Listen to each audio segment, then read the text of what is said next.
Welcome back to Inside Kart. Now each week we bring you a unique segment called Pit Pass, which is brought to you by Honda, and it's voiced by Larry Henry. Well, this week I wanted to bring in Larry to match the face with the voice. Now Larry, you were able to sit down with Andre Ribeiro for this week's driver profile, but you learned a little something unique about Andre. Absolutely. Not many race car drivers say if they weren't behind the wheel, they'd be lounge singers, but Andre Ribeiro does. He also is a guy that likes to collect Jeeps, and of course, he absolutely loves to go fast driving for Roger Penske. Well, we want to go real fast right now in this week's driver profile. One of the growing number of young, talented Brazilian drivers, Andre Ribeiro is in his fourth kart campaign with new colors. Joining Al Unser Jr. with Team Penske, Andre looks to add to his 3 career victories. With no family members involved in or who followed motorsports, Andre took an interesting path into racing. I went to watch a go-kart race and I was in love with it. So I did start racing without my family knowing about it. When they realized I was racing, I always lost my neck. But on the beginning it was okay because I was on the university, I was working, so there was a balance. So they said, well, okay, this is something that he wants to do on the weekends, and he's on his way. On his way he was. And he remembers August 20th, 1995 as a special date. Oh, first win, and the first win you never forget. And it was not only my first win, but when I went to the podium, I realized that in one side I had Al Unser Jr., and the other side I had Michael Andretti.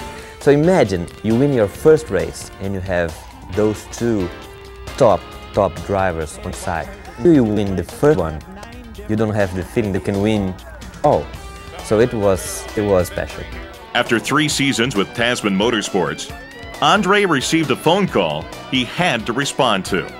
When you receive a call from Roger Penske, it is something different that it's very rare, and it's probably a unique opportunity to any driver on his career. With the roster of drivers that have driven for Penske, such as Rick Mears, Alan Unser, and Mario Andretti, is there any pressure produced right away? It's a huge challenge, it's a big challenge, because the names, the drivers that passed through Penske were the highest, the best drivers probably in the world. This responsibility, this pressure, a positive one, because I'm now part of a team that prove that they have all the necessary means to win races.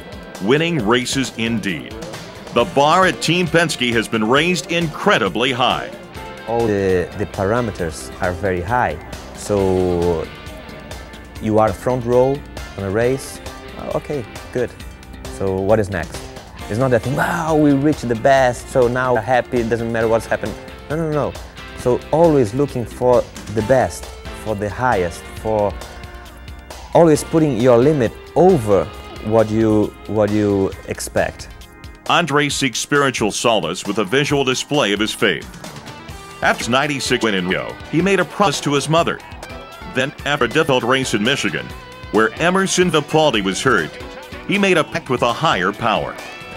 In one of the yellow flags, I did pray a little bit, and I said that if I had a good race, if nobody was hurt after the race, I had of Brazil all over my helmet. And I ended up winning the race, and Emerson Fittipaldi was good, everybody was okay, and then I created with Seed, the guy who paints my helmet, those shadows, those images, and I do have since then. The best thing in life to anybody is to do what you really love to do, and I do this, so I think I'm really lucky to have this opportunity. I really feel like if I was a lawyer, or I really face life in a normal way, not on a way that a person that drives 240 miles an hour sometimes see the life.